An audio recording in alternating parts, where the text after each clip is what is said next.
साथियों नमस्कार, आप देखना शुरू कर चुके हैं खुदरंग और बहुत बहुत स्वागत है। मेरा नाम प्रशांत है। साथियों, बहुजन समाज पार्टी से जुड़ी एक खबर के बारे में आपसे चर्चा करना चाह रहा हूं, जो उत्तर प्रदेश के विधानसभा के उपचुनाव से जुड़ी हुई है।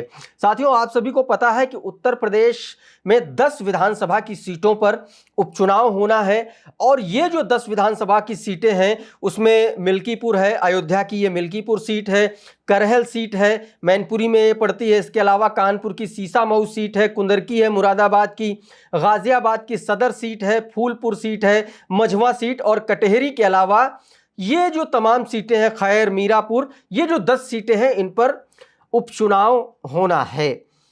साथियों, उपचुनाव को लेकर के ये कहा जा रहा है कि अक्टूबर में, यानी कि जो हरियाणा के विधानसभा के चुनाव होने हैं, इन विधानसभा के उपचुनावों के साथ साथ में उत्तर प्रदेश के विधानसभा के उपचुनाव भी करा लिए जाएंगे। और यही वजह है कि अलग अलग पार्टियां अपनी अपनी तैयारी कर रही हैं।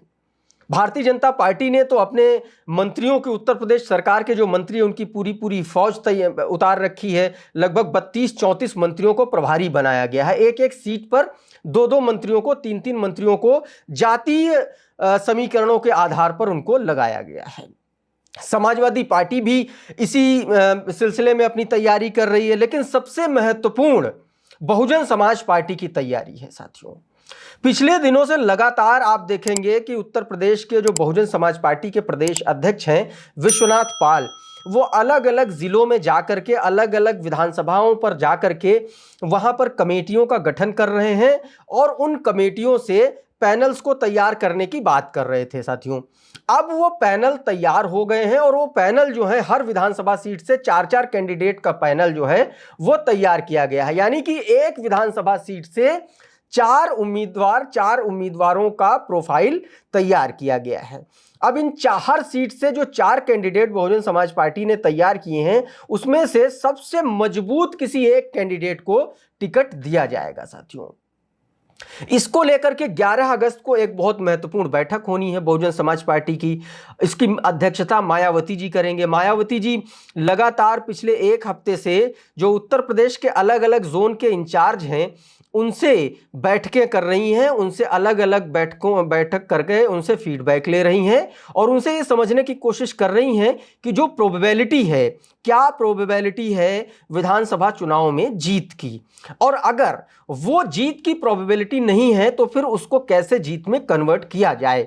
इसको लेकर के लगातार वो मंथन कर रही हैं और यही मंथन करने के बाद अब वो 11 अगस्त यानी कि अगले रविवार को वो एक बहुत महत्वपूर्ण बैठक करने वाली हैं। इस बैठक में उत्तर प्रदेश के तमाम बड़े पदाधिकारी, सभी जिलों के अध्यक्ष, सभी जिलों के प्रभारी, सभी जिलों के जो महासचिव हैं, सचिव, वो, इसके अलावा प्रदेश स्तर के तमाम बड़े पदाधिकारियों को बुलाया जाएगा और उनके साथ बैठक करके सभी कैंडिडेट्स के नामों पर आखिरी मुहर लगा दी जाएगी। लेकिन दोस्तों, इससे आगे की खबर यह है कि तमाम सारी ऐसी सीटें हैं जहां पर दावेदारी लगभग पक्की हो गई है, लगभग पक्की हो गई है। साथियों, कानपुर की जो सीसामऊ विधानसभा सीट है जहां पर उपचुनाव होना है, वहां पर जो मेरी जानकारी, जो मेरे सोर्सेज हैं, वहां पर 8 ऐसे कैंडिडेट हैं, 8 ऐसे नाम हैं जो टिकट मांग रहे हैं, जो चुनाव लड़ना चाहते हैं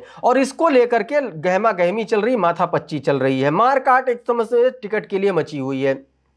इसके अलावा मुजफ्फरनगर की जो मीरापुर सीट है दोस्तों, वहां से 2 बड़े कैंडिडेट सामने आए हैं। एक तो उपकार बावरा का नाम चल रहा है। उपकार बावरा लगातार सोशल मीडिया के माध्यम से इस बात को दर्शाने की कोशिश कर रहे हैं, ये मैसेज पहुंचाने की कोशिश कर रहे हैं कि किसी युवा को प्रतिनिधित्व मिले, किसी युवा को टिकट मिले। उपकार बावरा युवा हैं और लंबे वक्त से बहुजन समाज पार्टी से जुड़े हैं। जब से जुड़े, पहले भीम आर्मी के संस्थापक सदस्य रहे, फिर वहां से इस्तीफा दे करके बहुजन समाज पार्टी से जुड़े और अब वो उससे जुड़े हैं और लगातार वो टिकट मांग रहे हैं।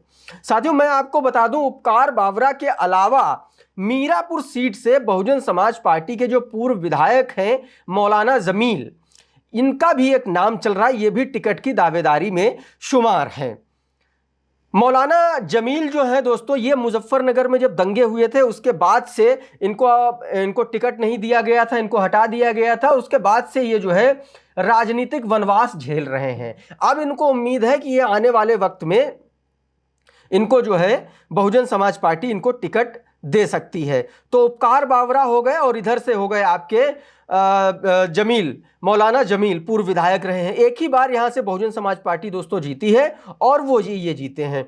इसके अलावा मैं आपको बताऊं, फूलपुर सीट से सोबरन पासी को प्रभारी बना दिया है, तो वहां पर अन्य लोगों की दावेदारी लगभग शून्य हो जाती है। हालांकि बहुजन समाज पार्टी टिकट बदलने में भी माहिर है और आयन वक्त पर टिकट बदल भी सकती है। तो सोबरन पासी भी वहां से प्रभारी बना चुके हैं और बहुजन समाज पार्टी जिसे प्रभारी बनाती है वही कैंडिडेट होता है अमूमन। तो सोबरन पासी फूलपुर से कैंडिडेट हो सकते हैं और फूलपुर ऐसी सीट है जहां से बहुजन समाज पार्टी बड़ा मजबूती से चुनाव लड़ती आई है हमेशा से। लोकसभा चुनाव में भी इस सीट पर बहुजन समाज पार्टी ने बड़ा अच्छा प्रदर्शन किया था। इसके अलावा दोस्तों मैं बता दूं कि गाजियाबाद में लगभग नाम फाइनल है। यहां से किसी राजपूत को कैंडिडेट बनाया जा सकता है, बहुजन समाज पार्टी किसी राजपूत को कैंडिडेट बना सकती है। तो कुछ सीटों पर जो मेरे सोर्सेज हैं, जो मेरी जानकारी है वो मैंने आपको बता दी। बाकी जब 11 तारीख को बहुजन समाज पार्टी की उत्तर प्रदेश बहुजन समाज पार्टी कार्यालय में एक बड़ी बैठक होगी, उस बैठक में जो रणनीति होगी, जो नाम होंगे, उन पर लगभग फाइनल मुहर लग जाएगी। दोस्तों अभी के इस वीडियो में फिलहाल इतना ही। ये वीडियो आपको कैसा लगा हमें कमेंट करके ज़रूर बताइए। अगर ये वीडियो आपको अच्छा लगा, अगर ये वीडियो आपको पसंद आया तो इस वीडियो को लाइक करिए, दूसरों को भी शेयर कर दीजिए।